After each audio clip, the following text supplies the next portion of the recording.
ক্ষতিগ্রস্ত কৃষকদের দ্রুত সহায়তার নির্দেশ প্রধানমন্ত্রীর। নতুন ৫ উপজেলা গঠনের সিদ্ধান্ত নিকার বৈঠকে।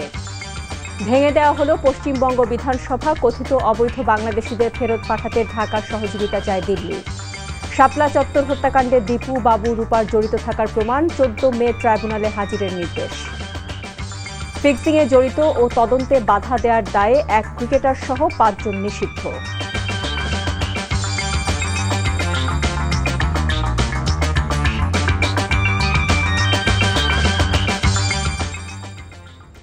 আসসালামু আলাইকুম, মোহসেনা শাওন আপনাদের সবাইকে আমন্ত্রণ জানাচ্ছি এনটিভি রাতের খবরে। ক্রাউন সিমেন্ট শিরোনাম দেখছিলেন, এবার পুরো খবর। দুর্ভোগ পিছু ছাড়ছে না হাওরের লাখ লাখ কৃষকের। দুদিন রোদের দেখা মিললেও ফের বৃষ্টি ও উজানের ঢলে বেড়েছে নদ নদীর পানি। তলিয়ে আছে হাজার হাজার হেক্টর বোরো ফসল। নানা সংকটের মধ্যেই ধান রক্ষার প্রাণান্ত চেষ্টা কৃষকদের। শওকত করিমের ডেস্ক রিপোর্ট। জলরাশির দিকে অপলক তাকিয়ে থাকা ছাড়া যেন কিছুই করার নেই। ধানের মায়া কাটাতে পারছেন না। তাদের বেদনার গল্প এক সুতোয় গাঁথা। শুকাতে না পেরে পচা ধান আবার হাওরেই ভাসিয়ে দিয়েছেন অনেক কৃষক। একাকার কৃষকের চোখের জল ও হাওরের পানি। এই রোদ, এই বৃষ্টি, এ লুকোচুরির মাঝেই ধান কাটা ও শুকানোর কাজে ব্যস্ত কৃষকরা। থেমে নেই নদ নদীর পানি বৃদ্ধি। আশা নেই, তবু ফসল রক্ষার যেন এ ব্যর্থ প্রচেষ্টা। সুনামগঞ্জে অর্ধেকের বেশি বড় ধান তলিয়ে আছে বানের জলে। কলাপানির মাঝে আমরা ধান কাটিলাম ডুব দিয়া। আপনারা তো দয়া করেন, আপনার অবস্থা খুবই খারাপ। এইটা ফসা ধানটা আমরা তুলতাছি। ফসা ধান তো মনে ওরা ইদারে হাঁস মুরগিরও দেয় না। সুনামগঞ্জে এ পর্যন্ত ৫০,০০০ ক্ষতিগ্রস্ত কৃষকদের তালিকা তৈরি হয়েছে। টানা বৃষ্টি ও উজানের ঢলে এ পর্যন্ত তলিয়ে গেছে কিশোরগঞ্জের ১৩,০০০ হেক্টর বোরো ধান। কৃষি বিভাগের হিসেবে ক্ষতির পরিমাণ ২৫০ কোটি টাকার বেশি। শ্রমিক সংকট সহ নানামুখী দুর্দশা কৃষকদের। এই যে দেখতেছেন না জায়গা, এটা কিন্তু সব নিচে ধান রয়েছে। যে ক্ষতিগ্রস্ত হয়েছে, আমরা চলাটা খুব কঠিন হয়ে বছর। বৈরী আবহাওয়ায় কাটছে না নেত্রকোনার হাওরের কৃষকদের দুর্ভোগ। কয়েকটি নদীর পানি বিপদসীমার উপরে। কৃষকের স্বপ্নের মতো ১৯,০০০ হেক্টর বড় হাবুডুবু খাচ্ছে। হাজার হাজার হেক্টর ফসলি জমির করুণ পরিণতি প্রকৃতির রুদ্র রোষে। হবিগঞ্জ মৌলভীবাজারে ফসল রক্ষার যেন শেষ চেষ্টা দিশেহারা কৃষকদের। একক ফসল বোরো ধানের উপর নির্ভরশীল হাওরের অর্থনীতি। সরকারের কার্যকর পদক্ষেপই পারে হাওরের বিধ্বংসী ট্র্যাজেডিকে এক উজ্জ্বল সাফল্যে রূপান্তর করতে। শওকত করিম, এনটিভি নিউজ ডেস্ক। হাওড় অঞ্চলে ভারী বর্ষণে ক্ষতিগ্রস্ত কৃষকদের সহায়তায় দ্রুত পদক্ষেপ নিতে সংশ্লিষ্টদের নির্দেশ দিয়েছেন প্রধানমন্ত্রী তারেক রহমান। এ সময় স্বচ্ছতার সঙ্গে ক্ষতিগ্রস্ত কৃষকদের তালিকা প্রস্তুতে প্রয়োজনীয় নির্দেশনাও দেন প্রধানমন্ত্রী। বৃহস্পতিবার সচিবালয়ে প্রধানমন্ত্রীর কার্যালয়ে অনুষ্ঠিত মন্ত্রিপরিষদ সভায় তিনি এ নির্দেশ দেন। সভা শেষে প্রধানমন্ত্রীর প্রেস উইং এসব তথ্য জানায়। সভায় প্রধানমন্ত্রী তারেক রহমান বলেন, প্রকৃত ক্ষতিগ্রস্তদের চিহ্নিত করে নির্ভুল ও স্বচ্ছ তালিকা প্রস্তুত করতে হবে। এই তালিকার ভিত্তিতে আগামী ৩ মাস কৃষকদের আর্থিক সহায়তা দেওয়া হবে। এদিকে বগুড়া সিটি কর্পোরেশন এবং নতুন ৫টি উপজেলা গঠন করা হয়েছে। প্রধানমন্ত্রীর সভাপতিত্বে অনুষ্ঠিত প্রশাসনিক পুনর্বিন্যাস সংক্রান্ত জাতীয় বাস্তবায়ন কমিটি নিকায়ের ১২০তম বৈঠকে এ সিদ্ধান্ত নেওয়া হয়। অনতি বিলম্বে দুর্নীতি দমন কমিশন পুনর্গঠনে প্রধানমন্ত্রীর দৃষ্টি আকর্ষণ করেছেন টিআইবির নির্বাহী পরিচালক ডক্টর ইফতেখারুজ্জামান। আর ধর্মমন্ত্রী জানান, ওয়াকফ সম্পত্তি লুটপাট করে ভোগ করা যাবে না বলে স্পষ্ট নির্দেশনা দিয়েছেন প্রধানমন্ত্রী তারেক রহমান। প্রধানমন্ত্রীর সাথে পৃথক বৈঠক শেষে এসব কথা জানান তারা। হাসান মাহমুদের রিপোর্ট। রাজধানীর কর্মব্যস্ত গাউসিয়া মার্কেট এটি একটি ওয়াকফ এস্টেট, যেখানে দোকান রয়েছে ৫৮৮টি, যার সর্বনিম্ন মাসিক ভাড়া মাত্র ১১২ টাকা আর সর্বোচ্চ ভাড়া ২,১১৮ টাকা। ওয়াকফ এস্টেট নিয়ে চলছে এমনই লুটপাট। ঢাকায় এমন ওয়াকফে লিল্লাহ সম্পত্তি রয়েছে যার অবস্থা এমনই। প্রধানমন্ত্রী তারেক রহমানের সাথে তার সচিবালয় কার্যালয়ে সাক্ষাৎ করেন ধর্মমন্ত্রী ও বাংলাদেশ ওয়াকফ প্রশাসক। এ সময় ওয়াকফ সম্পত্তি লুটপাট বন্ধের নির্দেশনা দেন প্রধানমন্ত্রী। ওয়াকফ যারা ওয়াকিফ, যারা অফকারী, তারা যে উদ্দেশ্য, যে মহৎ উদ্দেশ্যে করে গেছেন, সেই উদ্দেশ্য যেন বাস্তবায়িত হয়, এটা হলো ওনার প্রচেষ্টা, মাননীয় প্রধানমন্ত্রীর প্রচেষ্টা। এটাকে করার জন্য যা করার দরকার আমরা ইনশাল্লাহ করব। এর আগে প্রধানমন্ত্রীর সাথে বৈঠক করেন টিআইবির নির্বাহী পরিচালক। এ সময় সরকারের দুর্নীতি বিরোধী ইশতেহার বাস্তবায়ন নিয়ে প্রধানমন্ত্রীর সাথে আলোচনা হয়, যাতে প্রধানমন্ত্রী দুর্নীতির বিরুদ্ধে সরকারের অবস্থান স্পষ্ট তুলে ধরেন। দুদক কার্যকরের বিষয়েও প্রধানমন্ত্রীর দৃষ্টি আকর্ষণ করেন তিনি। আন্তর্জাতিক পরিমণ্ডলে বর্তমান সরকার এমন একটা বার্তা দিতে চায় যে সরকার দুর্নীতির বিরুদ্ধে অঙ্গীকারাবদ্ধ এবং সেই অঙ্গীকার বাস্তবায়নের প্রতিজ্ঞাবদ্ধ। দুদকের মতো প্রতিষ্ঠান অনতিবিলম্বে পুনর্গঠন করা উচিত, এই বিষয়টি আমি প্রধানমন্ত্রীর দৃষ্টি আকর্ষণ করেছি। 2028 সালে দুর্নীতি বিরোধী আন্তর্জাতিক কনফারেন্স বাংলাদেশে আয়োজনের জন্য প্রধানমন্ত্রী নীতিগতভাবে একমত হয়েছেন বলে জানান doctor Iftekhar. Hasan Mahmud, NTV news, Dhaka. পশ্চিমবঙ্গের নির্বাচনের ফলাফল ও নির্বাচন পরবর্তী মুসলমানদের ওপর সহিংসতার প্রভাব বাংলাদেশেও পড়বে, কিন্তু কারো উস্কানিতে কান না দিয়ে সবাইকে দায়িত্বশীল আচরণ করতে হবে বলে মন্তব্য করেছেন জাতীয় নাগরিক পার্টি এনসিপির আহ্বায়ক ও সংসদ সদস্য নাহিদ ইসলাম। বিকেলে চট্টগ্রাম প্রেস ক্লাবে বিভিন্ন রাজনৈতিক দল থেকে আগত ও সাধারণ নাগরিকদের এনসিপিতে যোগদান অনুষ্ঠানে এসব কথা বলেন তিনি। একই অনুষ্ঠানে এনসিপির দক্ষিণাঞ্চলের মুখ্য সংগঠক হাসনাত আবদুল্লাহ বলেন, বিএনপি সরকারে এসে সংস্কারের বিরুদ্ধে অবস্থান নিয়েছে। দলটি আওয়ামী লীগের দ্বারা হাইজ্যাক হয়ে গেছে বলেও মন্তব্য করেন তিনি।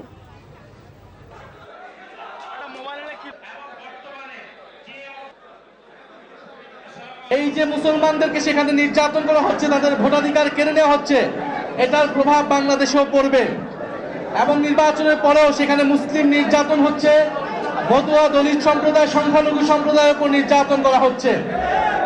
আমরা একটা কথা সুস্পষ্টভাবে বলতে চাই, আপনাদের উদ্দেশ্যে বলতে চাই, পশ্চিমবঙ্গের এই নির্বাচনের ফলাফলের পরে বাংলাদেশের দায়িত্ব অনেক বেড়ে গিয়েছে। বাংলাদেশকে দায়িত্বশীল আচরণ করতে হবে। এই বিএনপি হচ্ছে হাইজ্যাক হয়ে গিয়েছে আওয়ামী লীগের দ্বারা, যার কারণে ইসলাম ভাই আমাদের সামনে বিএনপির নেতা কর্মীরা এসে দুঃখ প্রকাশ করে, আমরা কাদের জন্য শ্রম দিলাম, আমরা কাদের জন্য এই রক্ত, শ্রম, ঘাম আমরা কোথায় দিলাম। নির্বাচিত সরকার দায়িত্ব নেয়ার পর পুলিশের ওপর মানুষের আস্থা ফিরেছে, তাই পর্যায়ক্রমে সামরিক বাহিনীকে ব্যারাকে ফিরিয়ে নেওয়া হবে। মন্ত্রণালয়ে এক বৈঠক শেষে সাংবাদিকদের প্রশ্নের জবাবে একথা জানান স্বরাষ্ট্রমন্ত্রী। আইন মেনে সিলেটের পাথর কোয়ারি থেকে কিভাবে পাথর ও বালু উত্তোলন করা যায় তা নিরূপণে কমিটি গঠনের সিদ্ধান্ত হয় বৈঠকে। নসরানা চৌধুরী রিপোর্ট। 24-এর 5ই আগস্টের পরপর আইনশৃঙ্খলা পরিস্থিতির অবনতির সুযোগে হঠাৎ করেই সিলেটের পাথর কোয়ারিগুলো থেকে পাথর লুট করে দুর্বৃত্তরা। এরই পরিপ্রেক্ষিতে সরকারি পর্যায়ে আলোচনা শুরু হয়। উচ্চ আদালতও হস্তক্ষেপ করে এ বিষয়ে। তখন থেকে ওই এলাকার পাথর কোয়ারি থেকে পাথর উত্তোলন বন্ধ আছে।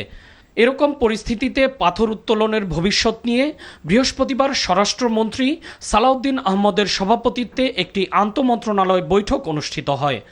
পরিবেশ আইন মেনে কিভাবে পাথর উত্তোলন করা যায় সে বিষয়ে বিস্তারিত জানাতে বিশেষজ্ঞদের অন্তর্ভুক্ত করে এবং সিলেটের বিভাগীয় কমিশনারকে প্রধান করে এই বৈঠক থেকে একটি কমিটি গঠন করা হয়েছে। যে নদীগুলো সিলট্রেট হয়ে যাচ্ছে, যেখানে ওয়াটার ব্যারিকেড হয়ে যাচ্ছে, পাথর এবং বালি জমা হয়ে সেগুলো পরীক্ষা করবে। আর যে সমস্ত জায়গায় নদী ভাঙ্গনের কারণে আমাদের সীমান্ত পরিবর্তন হয়ে যাচ্ছে সেটা পরীক্ষা করবে। কি পরিমাণে, কত গভীরতায় এই পাথরগুলো উত্তোলন করলে পরিবেশ সংরক্ষণ করা হবে, আহরণ করলে সে ব্যাপারে সাজেশন দিবে। দুর্বৃত্তায়ন না হয় এবং পাথর লুট না হয় সেগুলো তারা সাজেস্ট করবে। পাথর উত্তোলন প্রসঙ্গের বাইরে সাংবাদিকরা মাঠ পর্যায় থেকে সেনা সদস্যদের ব্যারাকে ফেরত নেওয়ার বিষয়ে সরকারের অবস্থান জানতে চাইলে সালাউদ্দিন আহমদ বলেন, নির্বাচিত সরকার দায়িত্ব নেয়ার পর আইনশৃঙ্খলা পরিস্থিতির উন্নতি হওয়ায় জনমনে স্বস্তি ফিরে এসেছে। এ অবস্থায় অনির্দিষ্টকালের জন্য সেনাবাহিনীকে মাঠে রাখার কোনো প্রয়োজন নেই বলেও জানান তিনি। সরকারি পর্যায়ে নীতিগত সিদ্ধান্ত হয়েছে যে আমরা অনির্দিষ্টকালের জন্য সেনাবাহিনীকে মাঠে আইনশৃঙ্খলা পরিস্থিতি নিয়ন্ত্রণের কাজে রাখতে পারবো না। নির্বাচিত সরকার, রাজনৈতিক সরকার দায়িত্ব গ্রহণ করেছে। আমরা পুলিশ বাহিনীকে একটা সুশৃঙ্খল অবস্থায় ফেরত নিয়ে আসতে পেরেছি বলে আমাদের এখন বিশ্বাস জন্মেছে, জনমনেও বিশ্বাস জন্মেছে। তো সেই অবস্থায় আমরা পর্যায়ক্রমে মাঠ থেকে সেনাবাহিনীকে প্রত্যাহার করার জন্য উদ্যোগ নিচ্ছি। চলতি মাসের মধ্যে পাথর উত্তোলন বিষয়ে কমিটির সুপারিশ আসলে জুনের প্রথম সপ্তাহে আবারও বৈঠক করে এ বিষয়ে চূড়ান্ত সিদ্ধান্ত নেওয়া হবে বলেও জানান স্বরাষ্ট্রমন্ত্রী। নজরানা চৌধুরী, এনটিভি নিউজ, ঢাকা। মতিঝিলের শাপলা চত্বরে হেফাজতে ইসলামের সমাবেশে হত্যা মামলায় সাবেক পররাষ্ট্রমন্ত্রী দীপুমণি, সাংবাদিক মোজাম্মেল বাবু ও ফারজানা রূপাকে আগামী 14 মে ট্রাইব্যুনালে হাজিরের নির্দেশ দিয়েছেন আন্তর্জাতিক অপরাধ ট্রাইব্যুনাল। সেদিন তাদেরকে এই মামলায় গ্রেফতার দেখানোর পর জিজ্ঞাসাবাদ করা হবে বলে জানিয়েছেন চিফ প্রসিকিউটর। রিপোর্ট করছেন হাসান জাবেদ। 2013 সালের 5 মে হেফাজতের সমাবেশে মতিঝিলের শাপলা চত্বরের সহিংসতা ও হত্যাকাণ্ডের জাপানে অবস্থিত বাংলাদেশ দূতাবাসের রাষ্ট্রদূত সহ কর্মকর্তাদের সঙ্গে বিরোধী দলীয় নেতা ও বাংলাদেশ জামায়াতে ইসলামীর আমির ডক্টর শফিকুর রহমান মত বিনিময় এবং মধ্যাহ্নভোজে অংশ নেন। এ সময় উপস্থিত ছিলেন বাংলাদেশ জামায়াতে ইসলামীর কেন্দ্রীয় নির্বাহী পরিষদ সদস্য সাইফুল আলম খান মিলন, বিরোধী দলীয় নেতা পররাষ্ট্র বিষয়ক উপদেষ্টা ব্যারিস্টার মীর আহমদ বিন কাশেম আরমান। সভায় প্রবাসীদের সার্বিক পরিস্থিতি, বাংলাদেশ জাপান দ্বিপাক্ষিক সম্পর্ক, বাণিজ্য ও বিনিয়োগ সম্প্রসারণ, দক্ষ জনশক্তি রপ্তানি এবং শিক্ষা ও প্রযুক্তি খাতে পারস্পরিক সহযোগিতার বিষয়ে আলোচনা হয়। এ সময় জামায়াতের আমির দূতাবাসের সার্বিক কার্যক্রম, প্রবাসী বাংলাদেশিদের সেবা প্রদান এবং তাদের কল্যাণে গৃহীত বিভিন্ন উদ্যোগ সম্পর্কে খোঁজ খবর নেন। এছাড়াও টোকিও মেট্রোপলিটন গভর্নমেন্টের ভাইস গভর্নর মাতসুমাতো আকিকোর সঙ্গে সৌজন্য সাক্ষাৎ এবং মত বিনিময় সভা করেছেন বিরোধী দলীয় নেতা ডক্টর শফিকুর রহমান ও সফর সঙ্গীরা। দ্বাদশ জাতীয় সংসদের তুলনায় ত্রয়োদশ জাতীয় সংসদে সংরক্ষিত নারী আসনে কোটিপতি সংসদ সদস্যের সংখ্যা বেড়েছে উল্লেখযোগ্যভাবে। একই সঙ্গে কমেছে স্বল্প সম্পদশালী প্রতিনিধিদের হার। এমন তথ্য তুলে ধরেছে সুশাসনের জন্য নাগরিক সুজন। বৃহস্পতিবার জাতীয় প্রেস ক্লাবে সংবাদ সম্মেলনের আয়োজন করে সুশাসনের জন্য নাগরিক সুজন এই সংবাদ সম্মেলনে সুজনের বিশ্লেষণ অনুযায়ী সংরক্ষিত নারী আসনে নির্বাচিত 50 জন সংসদ সদস্যের মধ্যে 37 জনের সম্পদের পরিমাণ কোটি টাকার বেশি। এর মধ্যে বাংলাদেশ জাতীয়তাবাদী দল থেকে নির্বাচিত 36 জনের 27 জন এবং 11 দলীয় জোটের 13 জনের মধ্যে 10 জন কোটিপতি। এই বিষয়ে সুজনের সম্পাদক বদিউল আলম মজুমদার বলেন, অনেক প্রার্থীর হলফনামায় অসম্পূর্ণ তথ্য পাওয়া গেছে। এসব তথ্য যাচাই বাছাইয়ে নির্বাচন কমিশনের আরও দায়িত্বশীল ভূমিকা থাকা উচিত ছিল। নির্বাচন ব্যবস্থায় স্বচ্ছতা নিশ্চিত করতে ইসির আরও কার্যকর ভূমিকার দাবি জানিয়েছে সংগঠনটি। এটা নির্বাচন কমিশনের দায়িত্ব ছিল এটা নিশ্চিত করা, সবাই যেন তথ্য দেয়। এবং আমরা অতীতে দেখেছি এই যে আয়কর বিবরণী দেওয়া হয় না, আয়কর বিবরণী দেওয়াটা বাধ্যতামূলক। আয়কর বিবরণী যদি না দেয় তাহলে মনোনয়নপত্র অসম্পূর্ণ এবং সেই মনোনয়নপত্র বাতিল হওয়ার কথা। তো এইগুলোর ব্যাপারে নির্বাচন কমিশন যেন ওই যে পরিপূর্ণভাবে এগুলো প্রয়োগ করছে না। আগামী 5 বছরে 10,000 মেগাওয়াট সৌর বিদ্যুৎ উৎপাদন করতে সব রকম নীতি সহযোগিতা দেওয়ার আশ্বাস দিয়েছেন বিদ্যুৎ, জ্বালানি ও খনিজ সম্পদ মন্ত্রী ইকবাল হাসান মাহমুদ। আর বাণিজ্য মন্ত্রী খন্দকার আব্দুল মুক্তাদির জানিয়েছেন, জটিলতা কমাতে প্রফেশনাল লাইসেন্স চালুর উদ্যোগ নেওয়া হচ্ছে। রাজধানীতে এক অনুষ্ঠানে এসব কথা বলেন তারা। রিপোর্ট জাহিদ রহমানের। টেকসই বিদ্যুৎ, জ্বালানি, অবকাঠামো, সবুজ নির্মাণ প্রকৌশল, নবায়নযোগ্য জ্বালানি এবং শিল্প প্রযুক্তির আধুনিকায়নে রাজধানীর বাংলাদেশ চীন মৈত্রী সম্মেলন কেন্দ্রে শুরু হয়েছে 15তম আন্তর্জাতিক Bangladesh infrastructure innovation and development expo and dialogue 2026। উদ্বোধনী অনুষ্ঠানে বিদ্যুৎ ও জ্বালানি মন্ত্রী সৌর বিদ্যুৎ উৎপাদন ও সংরক্ষণ উপকরণে কর ছাড় দেওয়ার ঘোষণা দেন। সৌর বিদ্যুতে বিপ্লব ঘটাতে প্রতিটি বাড়ির ছাদকে কাজে লাগানোর পরামর্শ দেন তিনি। এটা কনভিন্স হয়ে গেছি যে আমাদের দেশ রেডি সোলারে যাওয়ার জন্য। সমস্যা হলো যে আমাদের পলিসি, আপনাদেরকে কিভাবে পলিসি সাপোর্ট দিলে আমরা এটাকে খুব দ্রুত ইমপ্লিমেন্টেশনে যেতে পারি, সেই জন্য আমরা চেষ্টা করছে। দিনের দ্বিতীয় সেশনে যোগ দিয়ে বাণিজ্যমন্ত্রী দেশের বিনিয়োগ ও বাণিজ্য পরিবেশ আরও সহজ করার আশ্বাস দেন। 25-26টা ভিন্ন ভিন্ন লাইসেন্স পারমিট লাগে একটা ব্যবসা শুরু করার জন্য। সো এই প্রসেসটাকে সরলীকরণ করার জন্য আগামী দিন যে কোম্পানিটা বিডাতে যাবে, রেজিস্ট্রি করবে, তাকে তার সবগুলি ক্লিয়ারেন্স আমরা একটা প্রভিশনাল লাইসেন্স বা ক্লিয়ারেন্স দিয়ে দিব প্রত্যেকটার জন্য। সেই সাপোর্ট আমরা আপনাদেরকে দিব, যে সাপোর্ট লাগে সেই সাপোর্ট দেব। 3 দিন ব্যাপী এই আয়োজন চলবে 9 মে পর্যন্ত, যেখানে 12টি দেশের প্রায় 140টি প্রতিষ্ঠান অংশ নিচ্ছে। Zahid Rahman, NTV news, Dhaka. ঢাকা বিশ্ববিদ্যালয়ের কেন্দ্রীয় ছাত্র সংসদ ডাকসুর উদ্যোগে পরিবহন খাতে ইউজিসি থেকে 4.5 কোটি টাকা বরাদ্দ আনার পরেও ট্রিপ বন্ধের সুপারিশের প্রতিবাদে অবস্থান কর্মসূচি পালন করেছে শিক্ষার্থীরা। সন্ধ্যায় বিশ্ববিদ্যালয়ের সিনেট ভবনের সামনে এ কর্মসূচি পালন করেন ডাকসুর নেতাকর্মী ও শিক্ষার্থীরা। এ সময় তারা অভিযোগ করেন শিক্ষার্থীদের ভোগান্তি বাড়াতে উদ্দেশ্যপ্রণোদিতভাবে শনিবারের ট্রিপ আটকে দেওয়ার চেষ্টা করা হয়েছে। ডাকসুর নেতারা বলেন, শিক্ষার্থীদের যাতায়াত সুবিধা নিশ্চিত করতে ডাকসু দীর্ঘদিন ধরে কাজ করছে এবং ইউজিসির বরাদ্দ তারই ফল। বিশ্ববিদ্যালয় প্রশাসনকে তাদের অন্যায্য সিদ্ধান্ত প্রত্যাহার করে শনিবারের ট্রিপ চালুর দাবিও জানান তারা। দাবি আদায় না হলে কঠোর কর্মসূচির হুঁশিয়ারি দেন ডাকসুর নেতারা। আগামীতে দেশ গঠনে ইঞ্জিনিয়াররা বড় অবদান রাখবে বলে আশা প্রকাশ করেছে সমাজ কল্যাণ মন্ত্রণালয়ের মন্ত্রী AZM জাহিদ হোসেন। বৃহস্পতিবার সন্ধ্যায় রমনায় ইঞ্জিনিয়ার্স ইনস্টিটিউশন বাংলাদেশের ৭৮তম প্রতিষ্ঠাবার্ষিকী উপলক্ষে অনুষ্ঠানে একথা জানান। বলেন, বিগত সময়ে ইঞ্জিনিয়াররা যথাযথ মর্যাদা পায়নি। বর্তমান সরকার মেধাবৃত্তিতে মূল্যায়ন করতে চায়। এ সময় রাজুক চেয়ারম্যান এবং IEB প্রেসিডেন্ট প্রকৌশলী মোহাম্মদ রিয়াজুল ইসলাম জানান, সড়ক নির্মাণের টেকনিক্যাল এক্সপার্টদের দুর্নীতি করার সুযোগ বেশি, তাই জবাবদিহিতা নিশ্চিত করার বিকল্প নেই। প্রচ্ছদ উন্মোচন করা হলো শিশু সাহিত্যিক, চলচ্চিত্র প্রযোজক ও মিডিয়া ব্যক্তিত্ব ফরিদুর রেজা সাগরের লেখা প্রিয়জন আপনজন গ্রন্থের। দুপুরে রাজধানীর একটি হোটেলে গুণীজনদের উপস্থিতিতে আয়োজিত অনুষ্ঠানে স্বাগত বক্তব্য রাখেন অন্য প্রকাশের প্রধান নির্বাহী মাজহারুল ইসলাম। এছাড়াও বক্তব্য প্রদান করেন প্রখ্যাত শিক্ষাবিদ, লেখক এবং বিশ্ব সাহিত্য কেন্দ্রের প্রতিষ্ঠাতা অধ্যাপক আব্দুল্লাহ আবু সাইদ, বইটির প্রচ্ছদ শিল্পী, অভিনেতা, নির্মাতা ও চিত্রশিল্পী আফজাল হোসেন এবং লেখক ফরিদুর রেজা সাগর। শিল্প, সাহিত্য, সংস্কৃতিরও প্রতিফলন ঘটেছে গ্রন্থটিতে। রয়েছে শিল্প, সাহিত্য, সংস্কৃতি জগতের বিখ্যাত 100 জনের কথা। অথেন্টিক কোরিয়ান খাবারের স্বাদ আর বৈচিত্র্য নিয়ে ঢাকায় দ্বিতীয়বারের মতো শুরু হয়েছে কোরিয়ান খাবারের উৎসব। রাজধানীর প্যান প্যাসিফিক সোনারগাঁও হোটেলে বর্ণিল সমারোহে কোরিয়ান খাবারের স্বাদ উপভোগ করা যাবে আগামী 9 মে পর্যন্ত।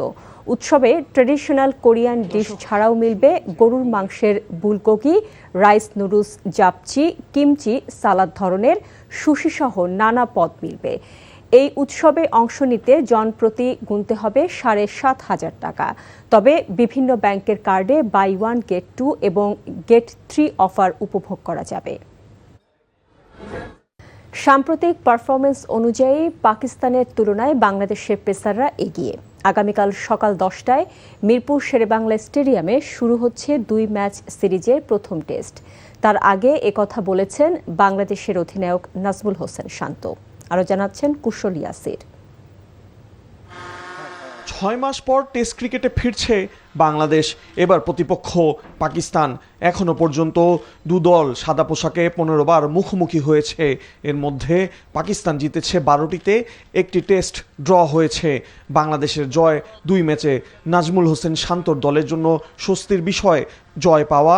ওই 2 টেস্টই সবশেষ মুখোমুখি দেখায়, তাও আবার পাকিস্তানের মাটিতে, যদিও সেই বিষয়টি শান্তর ভাষায় অতীত। হোয়াইট ওয়াশ করার প্ল্যান এরকম কোনো ব্যক্তিগতভাবে আমি চিন্তা কখনোই করি না। 10 দিনের খেলা, 5 দিন করে, এই 10টা দিন কিভাবে আমরা বেটার ক্রিকেট খেলতে পারি, ওদের থেকে কম্পিটিটিভ ক্রিকেট খেলতে পারি, এটাতে আমি বেশি চিন্তা করি। প্রসেসটা খুব important rather than thinking about outcome.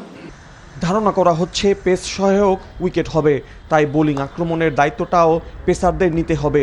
সেক্ষেত্রে তাসকিন আহমেদ, নাহিদ রানারা এগিয়ে থাকবেন বলে জানিয়েছেন বাংলাদেশ অধিনায়ক। রানাকে একদম আমি ছোট থেকে চিনি। লাস্ট যে কয়টা টেস্ট ম্যাচও ছিল সবগুলোতে আমি মনে করি যে ও ভালোভাবে ডেলিভার করার চেষ্টা করেছে।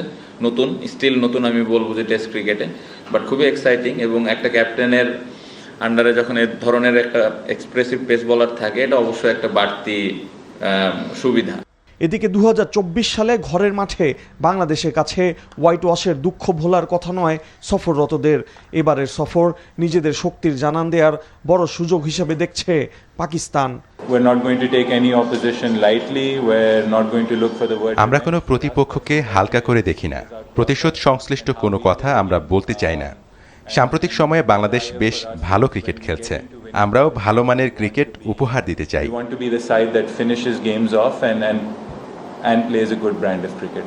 টেস্ট সিরিজ শিক্ষার্থীদের বিনামূল্যে দেখার সুযোগ করে দিয়েছে বাংলাদেশ ক্রিকেট বোর্ড।